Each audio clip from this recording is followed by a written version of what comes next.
Olá pessoal, eu sou a professora Natália e na aula de hoje vamos resolver exercícios da unidade 4 da nossa apostila 1. Essa unidade está falando sobre o átomo. Os exercícios serão resolvidos na seção Para Casa, da página 372 a 376. Questão número 1. No fim do século XIX, Thomson realizou experimentos em tubos de vidro que continham gases a baixas pressões, em que aplicava uma grande diferença de potencial. Isso provocava a emissão de raios catódicos. Esses raios, conduzidos num cátodo metálico, deslocavam-se em direção à extremidade do tubo E. Na figura, essa trajetória é representada pela linha tracejada X. Nesses experimentos, Thomson observou que 1. A razão entre a carga e a massa dos raios catódicos eram independentes da natureza do metal constituinte no cátodo ou do gás existente no tubo. E 2. Os raios catódicos, ao passarem entre duas placas carregadas com cargas de sinal contrário, se desviavam à direção da placa positiva. Na figura, o desvio é representado pela linha tracejada Y, certo? Considerando essas observações, é correto afirmar que os raios catódicos são constituídos de elétrons, ânions, prótons ou cátions. Então, pela nossa afirmativa 1, a gente vê que a razão entre a carga e a massa eram independentes do metal, certo? Então aí, ou do metal ou do gás que eles utilizavam, né? Então aí a gente não pode nem estar falando de cátions nem de ânions, porque se eu estou variando o cátion, se eu estou variando o metal, né, e essa substância for um cátion, virar um cátion, a massa dele vai variar de acordo com a massa do metal. Se eu tiver um metal muito pesado, o cátion também vai ter uma massa pesada. Se eu estiver falando dos gases que formam os ânions, a mesma coisa. Se eu tiver um átomo muito grande, os átomos desse gás forem muito grandes, eu vou formar ânions grandes. Então a massa dele vai ser diferente dos ânions de massa pequena. Então a gente não pode falar nem de cátions nem de ânions, porque a gente teria alteração na massa de acordo com o elemento que a gente estivesse utilizando. Então essa partícula liberada é uma partícula que existe em todos os elementos e que ela é igual, o tamanho e a massa dela é igual para todos os elementos. Então a gente só pode estar falando ou dos elétrons ou dos prótons, certo? Porque o próton tem o mesmo tamanho e mesma massa em todos os elementos, assim como os elétrons, ok? Agora, pela nossa segunda alternativa, a gente vê que essa partícula, ela se dirigia em direção à placa positiva. Desculpa, não é Covid. Se ela se desvia em direção à placa positiva, a gente sabe que cargas opostas se atraem, né? Então, se ela está indo em direção positiva, quer dizer que ela tem uma carga negativa. E entre elétrons e prótons, quem tem a carga negativa são os elétrons. Então, a nossa resposta aí é a letra A, ok? A gente tem os elétrons com carga negativa e os prótons com carga positiva, certo? Quem vai em direção à placa positiva são os elétrons, ok?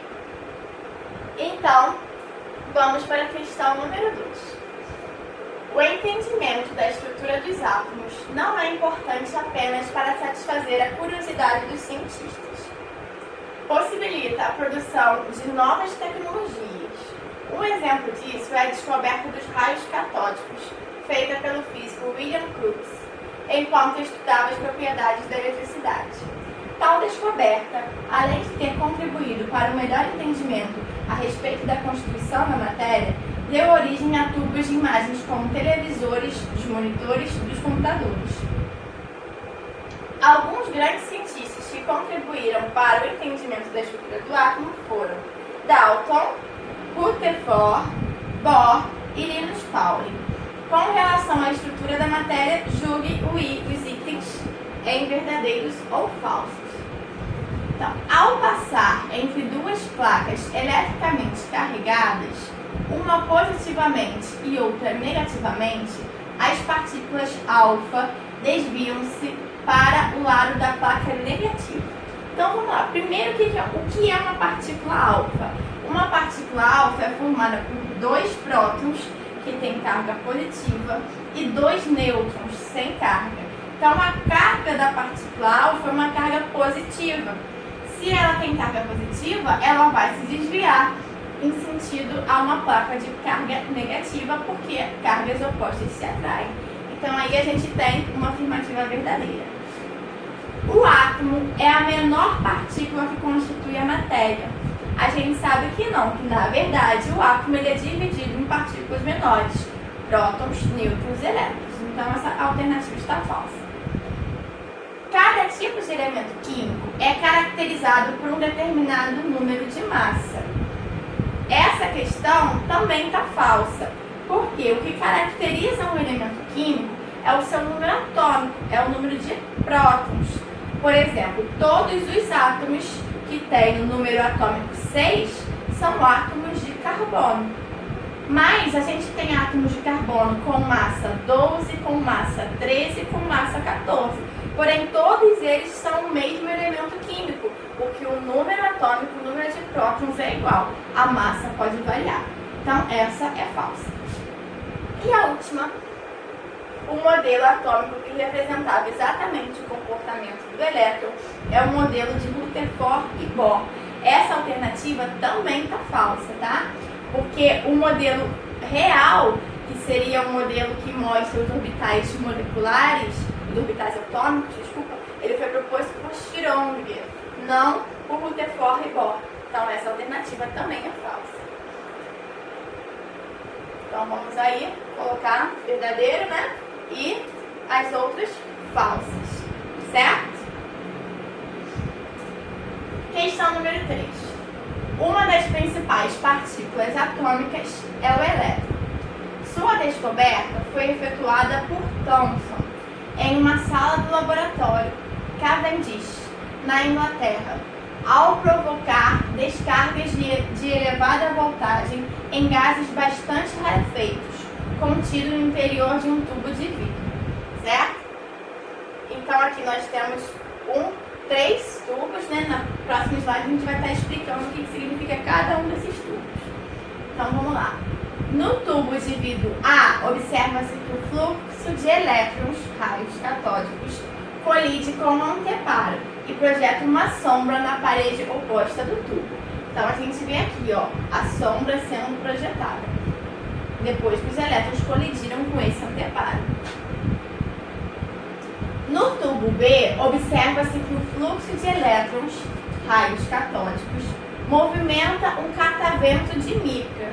Então, nós temos aqui, ó, no tubo B, né, temos um catavento, a gente tem mostrando o movimento dele e os raios catódicos passam direto depois de movimentarem esse catavento.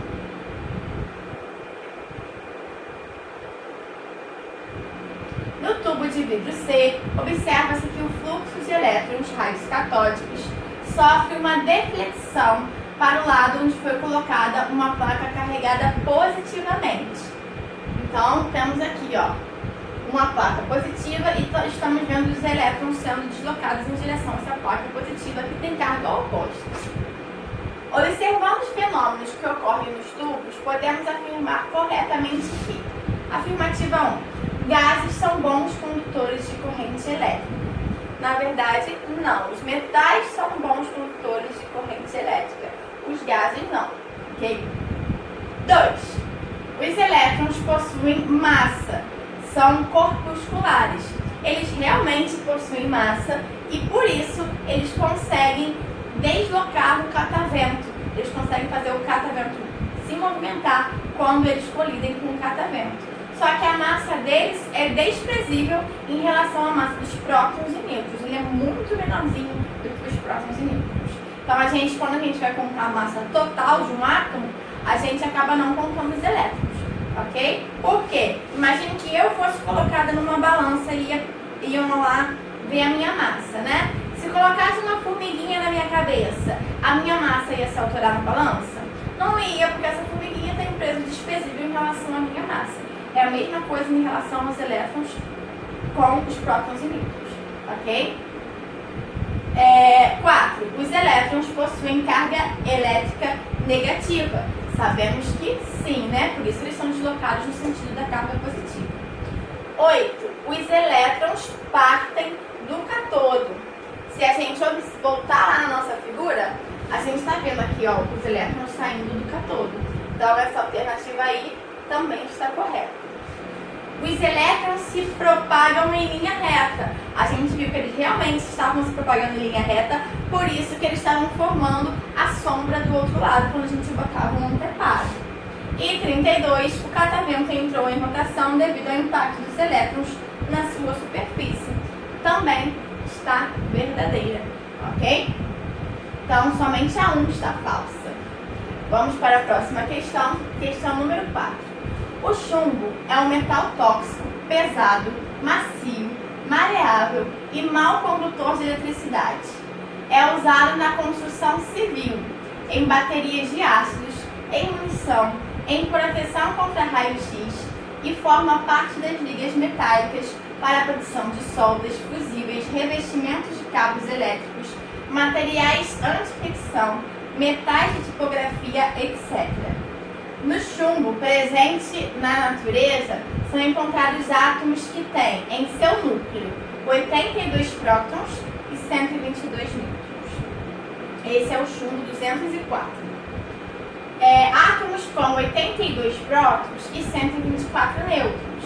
Esse é o chumbo 207. Átomos com 82 prótons e 125 nêutrons. Esse é o chumbo 207.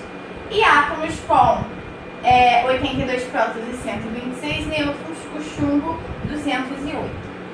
Quanto às características, os átomos de chumbo descritos são alótropos, isômeros, isótonos, isótopos ou isóbaros. Então, a gente pode reparar aqui que todos os átomos de chumbo têm o mesmo número de prótons, por isso que eles pertencem ao mesmo elemento químico, certo? E todos os átomos que têm o mesmo número de prótons são chamados de isótopos, ok? Então aí a nossa alternativa é a letra D.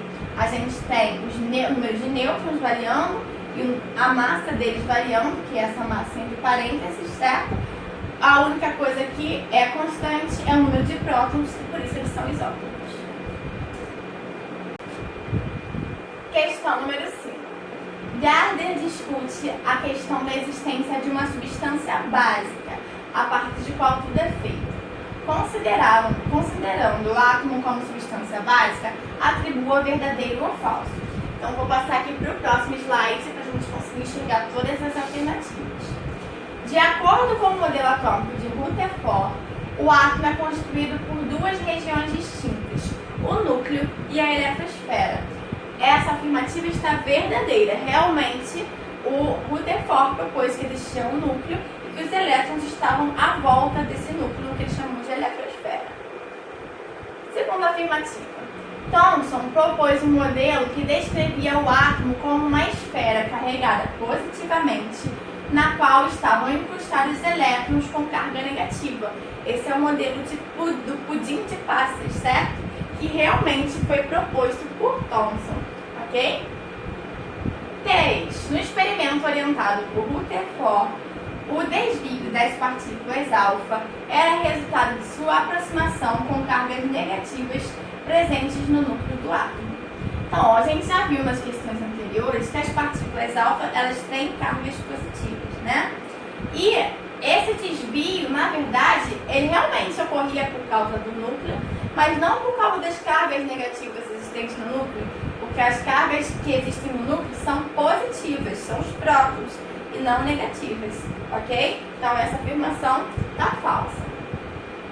Ao considerar a carga das partículas básicas, prótons, elétrons e nêutrons, em um átomo neutro, o número de prótons deve ser superior ao número de elétrons. Essa alternativa também está falsa, porque em um átomo neutro, quer dizer que é um átomo sem carga. Por que ele está sem carga? Porque o número de cargas positivas é igual ao número de cargas negativas, então o somatório dá zero. Ou seja, se o número de cargas positivas e negativas são iguais, quer dizer que eles têm o mesmo número de prótons e elétrons para um átomo neutro. último, os átomos de um mesmo elemento químico devem apresentar um mesmo número atômico. Essa afirmativa está verdadeira, né? Como a gente comentou anteriormente, o que caracteriza um elemento químico é o número atômico, ou seja, o número de prótons, ok? E a gente marcando aí a nossa alternativa correta, a nossa sequência correta, temos a letra A, certo? Questão número 6. Em um determinado momento histórico, o modelo atômico vigente e que explicava parte da constituição da matéria considerava que o átomo era composto de um núcleo com carga positiva. Ao redor deste havia partículas negativas uniformemente distribuídas.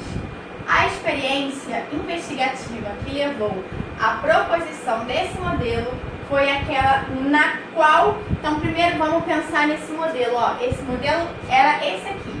O átomo era um núcleo de carga positiva cercado com as cargas negativas. Nesse momento inicial, ele ainda não era dividido, os elétrons ainda não estavam localizados em camadas, em níveis de energia. E esse modelo foi proposto por Rutherford.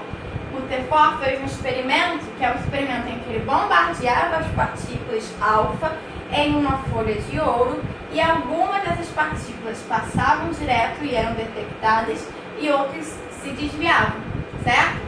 Então, a partir daí, ele propôs esse modelo. Então, agora, a experiência investigativa, né, que nós temos que descobrir, vamos ver qual é. Letra A. Realizou uma série de descargas elétricas em tubos de gases rarefeitos. Essa experiência foi feita por Thomson, como a gente viu nas questões anteriores. E aí, qual foi a proposta de Thomson? Que o átomo, de passos, o átomo era uma esfera positiva e incrustado nele, na superfície dele, tinham as cargas negativas. Não é esse modelo. Letra B. Determinavam-se as leis ponderais das combinações químicas, que era a lei de conservação das massas e a lei das proporções constantes, que não foi essa a proposta a partir desse modelo, ok? Letra C. Analisaram-se espectros atômicos com emissão de luz com cores características para cada elemento. Esse experimento foi realizado por Bohr.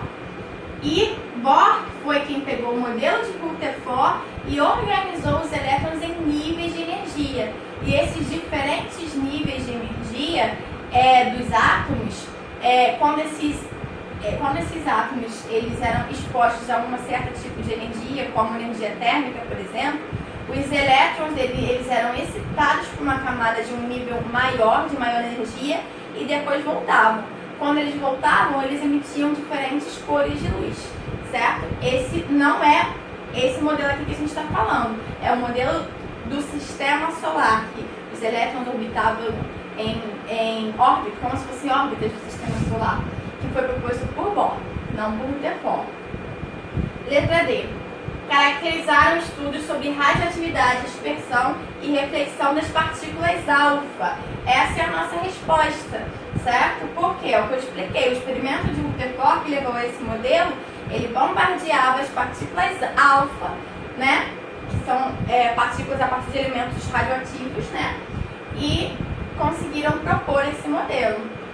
E a letra E, que está falsa, a gente já sabe que a letra D é verdadeira, providenciou-se a resolução de uma equação para a determinação dos níveis de energia das camadas eletrônicas. Essa equação foi proposta por Schrödinger, certo? Então, a nossa alternativa é a letra D. Essa proposta de Schrödinger, ela também falava de níveis de energia, por isso que a gente não pode associar a esse modelo atômico, certo? Questão número 8. Ao tratar da evolução das ideias sobre a natureza dos átomos, o professor apresentou as seguintes informações de figura. Então, nós temos aqui, mostrando nessa tabela, a evolução, a história, toda a história por trás da descoberta do átomo, da ideia, qual a primeira pessoa, que foi o Demócrito, pensou na ideia de um átomo, até as descobertas que nós temos hoje, para mostrar como realmente um átomo é. Então, a gente tem aqui uma linha do tempo mostrando o nome de todos os cientistas e mostrando a proposta de cada um para explicar como seriam os átomos, ok? E aí, aqui nós temos agora várias figuras. E nessas figuras, cada uma está representando o átomo na visão de um cientista. E nós temos que associar essas figuras aos nomes dos cientistas, tá? E vamos completar. Qual figura é do modelo de Dalton? O que Dalton falava? Dalton falava que os átomos eram esferas maciças, indestrutíveis e indivisíveis. Em qual desenho aqui nós temos uma esfera maciça? A gente tem aqui no modelo 4. Então, o átomo que está representando o modelo de Dalton é o átomo 4, certo? Thomson falava do pudim de passas, que o átomo era uma esfera positiva com pontinhos negativos incrustados nela. E qual desenho que a gente pode associar? É o desenho número 2, certo? Uma esfera com os pontinhos negativos, ok?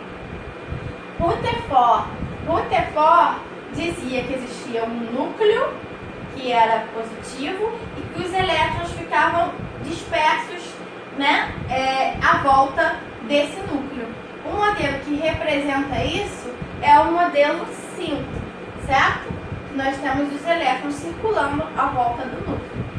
E Bohr dividia os elétrons em níveis de energias. A gente realmente possui um núcleo, só que os elétrons ficam em níveis de energia, em trajetórias circulares ao redor do núcleo. Isso aqui a gente tem representado no átomo 1. Então aqui é a nossa sequência, certo? Dalton 4, Thomson 2, Rutherford 5 e Bohr. Letra B. Considere a situação. Uma solução aquosa de cloreto de bário e outra de cloreto de estrôncio são borrifadas em direção a uma chama, uma por vez, produzindo uma chama de coloração verde e outra chama de coloração vermelha, respectivamente. Como e a partir de que momento histórico as ideias sobre estrutura atômica explicam o resultado da situação descrita? Então vamos lá, ó. Aqui nós temos o desenho de um átomo em que nós podemos enxergar os elétrons em níveis de energias diferentes. Esse foi o modelo proposto por Bohr, certo? Assim como eu tinha comentado uns minutos atrás, se a gente fornecer energia para o elétron, como a gente está fornecendo aqui através de uma chama, ele pode ser excitado e pular para a camada de nível maior e depois, quando a gente cessa essa energia, ele retorna para a camada de energia menor, liberando essa energia que ele absorveu. Essa energia que ele absorveu, ele libera na forma de luz. E cada luz vai representar, de acordo com a diferença de energia, ela vai representar uma cor diferente, certo? A gente tem energias, tem comprimentos de ondas mais energéticos e menos energéticos, certo? E de acordo com a quantidade de energia que ele está liberando, ele vai apresentar uma cor diferente, ok? Esse modelo, então, foi o modelo de Bohr. É por isso, por causa desse fenômeno, que a gente enxerga lá as diferentes cores nos fogos de artifício. Os fogos de artifício, misturado à pólvora, existem vários sais com metais diferentes. E cada metal vai liberar uma cor diferente, vai produzir uma cor diferente, certo?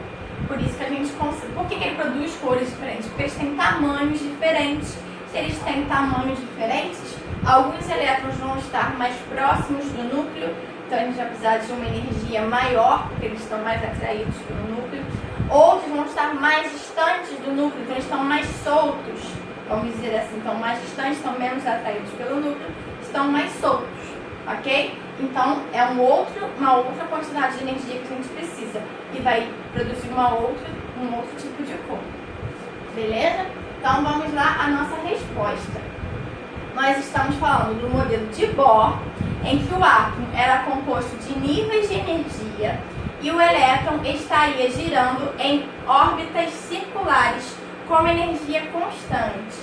Assim, ao receber energia, esse elétron saltaria de um nível de menor energia para outro de maior energia.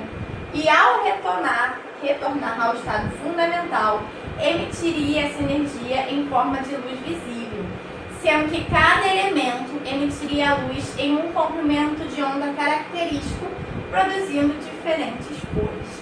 Ok? Então vou deixar aí para vocês tirarem um print e copiarem a resposta.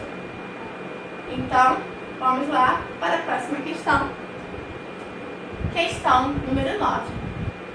Rutherford bombardeou uma lâmina de ouro com partículas alfa positivas provenientes do elemento químico radioativo polônio. Leia e analise as seguintes afirmações feitas sobre esse experimento. Então agora nós vamos analisar cada afirmativa. Afirmativa 1. O átomo apresenta um núcleo positivo e uma eletrosfera negativa. A gente já viu que é verdade, né? A gente tem um núcleo com os prótons positivos e na eletrosfera os elétrons negativos. Afirmativa 2. No átomo prevalece o vazio, pois a maioria das partículas alfa atravessava a lâmina de ouro sem sofrerem desvios. Essa afirmativa também é verdadeira, porque o átomo tem um núcleo que é bem pequenininho em relação à eletrosfera, que é bem grande, certo? E por isso ele tem um grande espaço vazio. Porque tem um núcleo pequenininho, tem os elétrons bem dispersos, certo? Então tem um grande espaço entre o núcleo e os elétrons, por isso que prevalece o vazio. O átomo apresenta duas regiões distintas, o núcleo e a eletrosfera. Também é uma afirmativa verdadeira, como a gente já falou. 4. O elétron possui carga elétrica positiva. Não, o elétron já viu que ele é negativo. 5. A massa de um átomo está concentrada na sua eletrosfera. Também é uma afirmativa falsa, a gente já falou que a massa do átomo está presente no núcleo, que é a soma de prótons e nêutrons, já que eles são muito maiores do que os elétrons, a massa deles que é considerada. No exemplo lá que eu falei da formiguinha, ok? Então aí as alternativas corretas representam então a letra C, 1, 2 e 3, ok? Questão 10. A luz branca é composta por ondas eletromagnéticas de todas as frequências do espectro visível. O espectro de radiação emitido por um elemento, quando submetido a um arco elétrico ou às altas temperaturas, é descontínuo e apresenta uma de suas linhas com maior intensidade, o que fornece uma impressão digital deste elemento. Quando essas linhas estão situadas na região da radiação visível, é possível identificar diferentes elementos químicos por meio dos chamados testes de chama. A tabela apresenta as cores características emitidas por alguns elementos no teste de chama. Em 1913, Niels Bohr propôs um modelo que fornecia uma explicação para a origem dos espectros atômicos. Nesse modelo, Bohr introduziu uma série de postulados, entre os quais a energia do elétron só pode assumir certos valores discretos, ocupando níveis de energias permitidos ao redor do núcleo atômico. Considerando o modelo de Bohr, os diferentes espectros atômicos podem ser explicados em função do recebimento de elétrons por diferentes elementos. Não, a gente viu que não é isso que causa a alteração do corpo. Não é o recebimento de elétrons, é a transição de elétrons de um nível de energia para o outro, né? Então, da perda de elétrons? Também não. C. Das diferentes transições eletrônicas que variam de um elemento para o outro. Sim, é essa transição entre um nível e outro que vai produzir essas diferentes cores. Então, nossa alternativa C é a correta. D. Da promoção de diferentes elétrons para os níveis mais energéticos. Não é a promoção que vai fazer ele emitir a luz, é o retorno dele. Quando ele retorna, que vai emitir a luz, certo? E por último, da instabilidade nuclear também não. O certo seria a transição eletrônica que varia de acordo com o elemento, certo? Então, a alternativa correta, letra C. Questão número 11. Toda matéria é constituída de átomos. Atualmente, essa afirmação suporta todo o desenvolvimento da química. Ao longo dos anos, foram propostos vários modelos para descreverem um átomo. Em 1911, Rutherford realizou um experimento com o qual fazia um feixe de partículas alfa de carga positiva incidir sobre uma fina lâmina de ouro.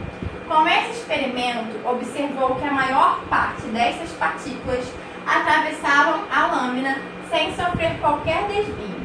Diante dessa evidência experimental, é correto afirmar que o átomo não é maciço, mas contém espaços vazios? Sim, foi essa a conclusão que Rutherford chegou, né? Que o átomo não era maciço, que ele continha esses espaços vazios, e esses espaços vazios é que permitiam que as partículas atravessassem direto por eles, ok? Então vamos só ver por que as outras estão erradas. O átomo é maciço e indivisível? Ele não é maciço, que a gente já sabe, né? Os elétrons são partículas de carga negativa e se localizam no núcleo. Quem está localizado no núcleo são os prótons e nêutrons. D. O núcleo do átomo é constituído de cargas positivas e negativas? Não, temos prótons de cargas positivas e os nêutrons que não têm carga. E por último, o átomo é formado por uma massa de carga positiva recheada de partículas negativas, que são os elétrons? Também não, essa aí foi a proposta de Thomson e não de Rutherford. A nossa alternativa correta é a letra A. E vamos lá para a nossa última questão, que eu gosto muito desse tipo de questão também. Então vamos lá. Pense os átomos A, B, C, D e E. A possui 50 cargas nucleares e número de massa é igual a 120. Se ele possui 50 cargas nucleares, quem tem carga nuclear é o próton, quer dizer que ele possui 50 prótons. E por isso, o número atômico dele é 50 e ele está dizendo aqui que a massa é 120, ok? B possui 7 partículas neutras a menos que C e o número de massa é igual a 130. Como a gente ainda não sabe o número de partículas neutras de C, a gente vai representar por enquanto só a massa de B, que é igual a 130. C é isóbaro de A e possui 10 partículas nucleares com carga a menos do que D. A gente não sabe quantas partículas nucleares D tem, certo? Mas nós sabemos que C é isóbaro de A. Isóbaro significa que tem a mesma massa. Então, vou representar aqui C com a mesma massa de A. Vamos lá. D é isótopo de A e isóbaro de B. Então, vou botar aqui o D, ó. Isótopo, mesmo número de prótons de A e é isóbaro de B. Ok? Mesma massa de B. Agora a gente vai voltar resolvendo, ó. Vamos voltar pra cá, ó. A gente sabe que C é isóbaro de A e ele tem 10 partículas nucleares com carga a menos do que D. Se D tem 50 partículas com carga no núcleo, 10 a menos são 40, né? Então C tem 40 partículas nucleares. Vamos completar o B agora, ó. B possui 7 partículas neutras a menos que C. Então a gente primeiro precisa descobrir quantas partículas neutras a gente tem aqui.